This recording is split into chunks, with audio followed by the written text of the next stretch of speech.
Roof access.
Interfere.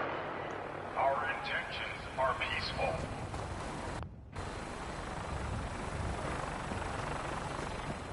We are the Brotherhood of Steel.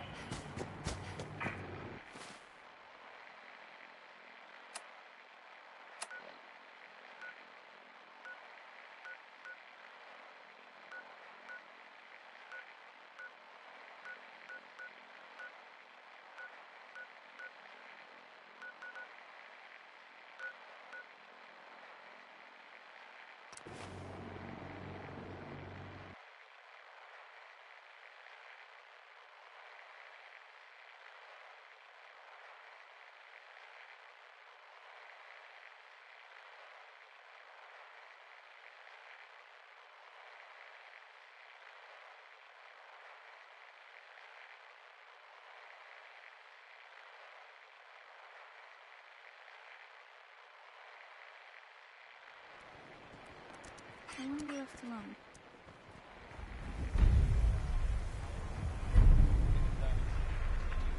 Hey there, lady. Adventure or something? I guess you have a new option. This better be an emergency. You see that big blimp? It's the Brotherhood of Steel. Why are they here?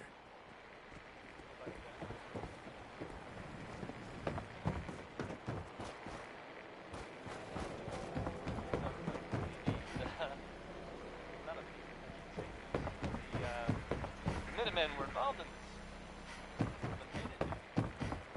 So thirsty. Doctor says I can't drink liquor no more. Cola. Need a Nuka-Cola.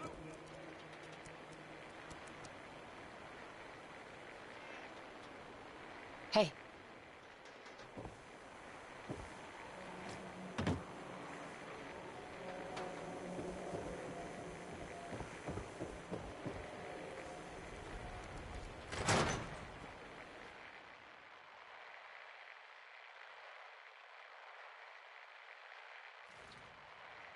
Come on, Nikki. Your opinion.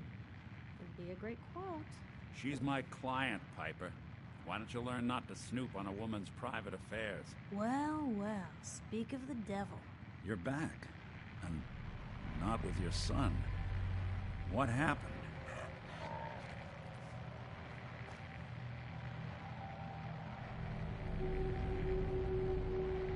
You were right, Nick. Kellogg took my baby. But that wasn't all. He was working with the Institute. He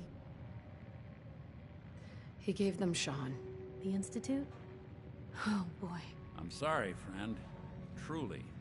That makes things considerably more complicated. He ain't kidding. Heck, Nick's a synth, and even he doesn't know how to get in. No synth does. Security protocols strip those memories out.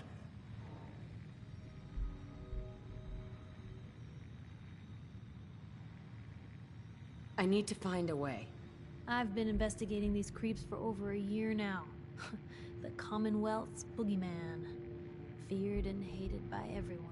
True enough. Sometimes they snatch people in the middle of the night, and sometimes they leave old synths behind to remind us that they're out there, but to this day, there's one thing nobody really knows. Where the Institute actually is. Or how to get in. Exactly. But there's one person who has to know, right? The guy who just handed them Sean. Kellogg. Huh. Whatever you're thinking, it doesn't matter. He's dead. Yeah. Figures the Institute's only man on the outside wouldn't be the type to be taken alive. So, a murderer and a kidnapper gets his brains blown out by an avenging parent. Huh.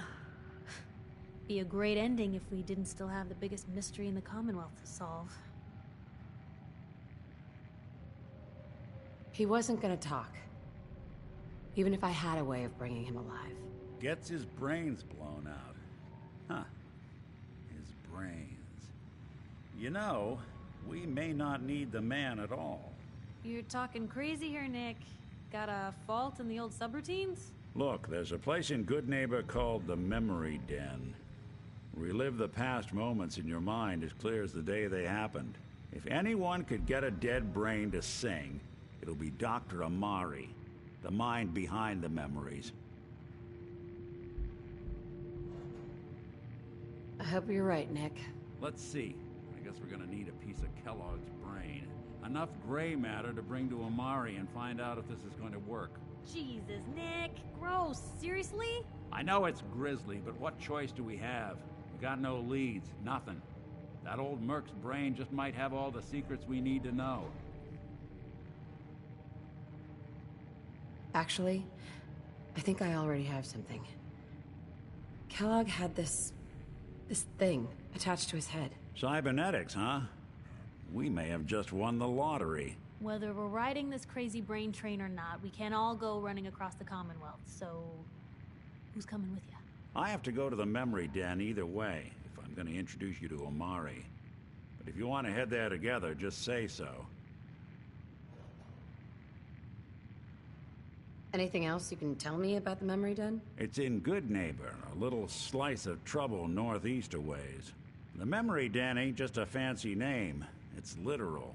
A lot of people give up all their caps just to relive the good parts of their lives. Over and over. But not us. We're gonna try to dive deep into someone else's mind. I can meet you there, or we can head out together.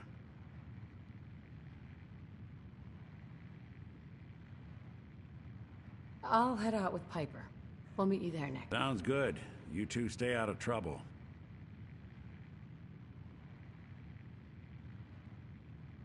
Don't worry. We're gonna get your boy back. Just a few more steps. Always on good behavior, aren't you?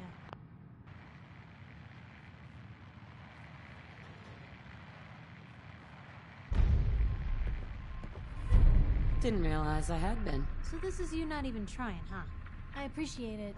Too few folks can be bothered. Of course, in my experience, if you want to do real good, playing nice only gets you so far. I mean, look at Diamond City. A place I've been trying to warn of real danger. But every issue I publish, all I hear is, "Oh, Piper, why don't you ever publish anything happy? Piper, why can't you write something nice for a change?" It's enough to make me want to hang up my hat some days.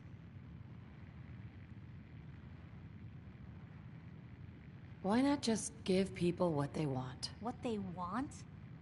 I'm trying to give people what they deserve. The truth. Sure, it can be scary, knowing what's really out there. A night doesn't go by, I'm not afraid some Institute drone will decide today's the day to pay old Piper and family a visit. But it's worth it, because I know the truth. That's what protects us.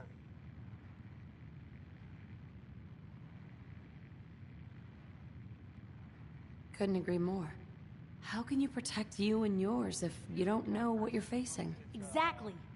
Most folks, though, they'd prefer a comforting lie. Not me.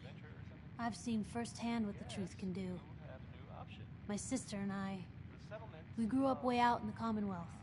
Tiny little settlement. Our dad, he was part of the local militia. Keeping the raiders off our backs and the Mirelurks out of our latrines, as he'd describe it. Well, one day, our dad turns up dead. His captain, asshole named Mayburn, claims raiders must have gotten him on watch. Well, I didn't buy it. I start making inquiries. Turns out, Captain, he'd sold out. Thought he wasn't getting paid enough to babysit the town. He was gonna leave the gates open one night. Let a group of raiders sack the place and take a cut of the profits. My dad found out and was gonna turn Mayburn in, but Mayburn got to him first. And I wasn't about to let that bastard get away with murder. I tried talking to the mayor, but he wouldn't listen.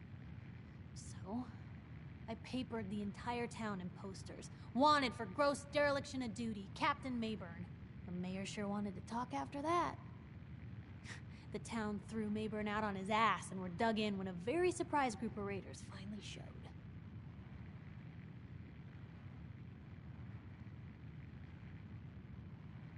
What happened after that? We made do. Sis was still pretty young at the time, and Mom was out of the picture. So we got by on the kindness of others for a while. Eventually, I saved up enough to book us both passage with a caravan, and then we moved on up to the big city. Called it home ever since.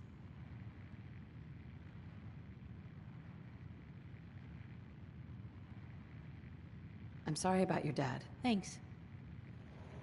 It was hard after he was gone, but knowing that he died doing right, that's always made it easier. But hey, I'm sorry if I've been rambling. I just get fired up sometimes. It's just nice to talk to someone who actually seems to get it, you know?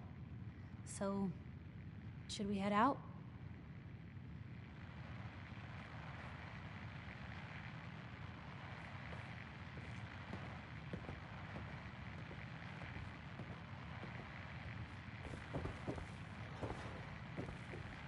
Ellie. I'm glad you're here. We got a new case while you and Nick were out. Ready to put on the detective hat? Tell me more. Our client is a fisherman who lives on the edge of the Commonwealth. Kenji Nakano. Mr. Nakano didn't leave many details. Said he'd go over everything when you meet him. But if you want my guess, missing person case. Guy had a worried look a mile long.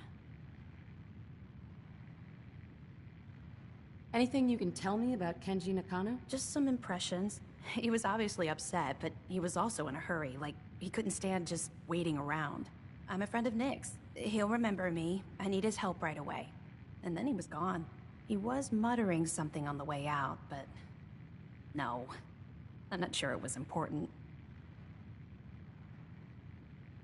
Come on, Ellie. Don't hold out on me. What did he say? No. No, I can't remember clearly. Don't want to taint the investigation before it's even started. So is the fedora and trench coat mandatory when solving these cases? Because I'm thinking smoking pipe and British accent. Hey, whatever floats your boat, Gumshoe. The Nakano residence is up in the northeast, near the coast. A small fishing house. He said that he and his wife will be waiting for you.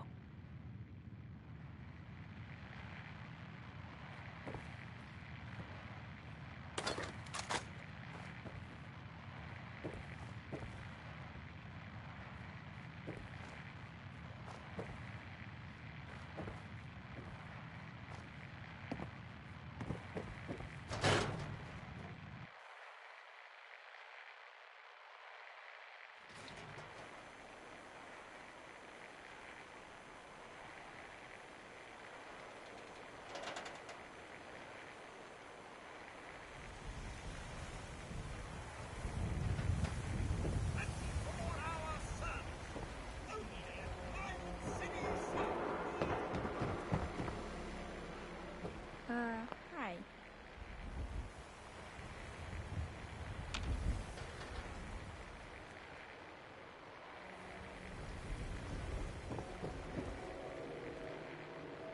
Shopping at night?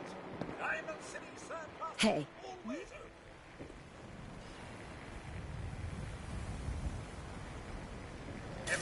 stores may be closed, but Diamond City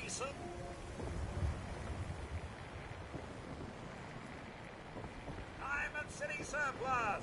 Open 24 hours! You read that article? Public occurrences? Damn sense could be anywhere.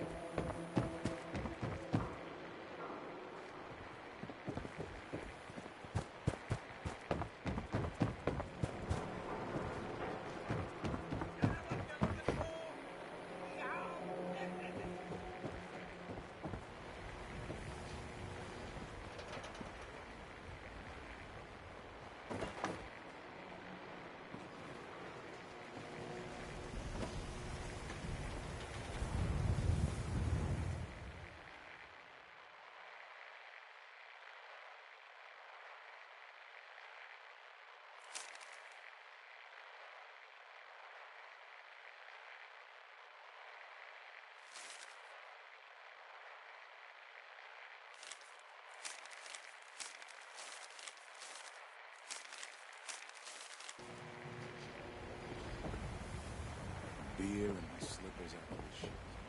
That's all I have.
Out here, you gotta take things one day at a time.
Seems to be growing well.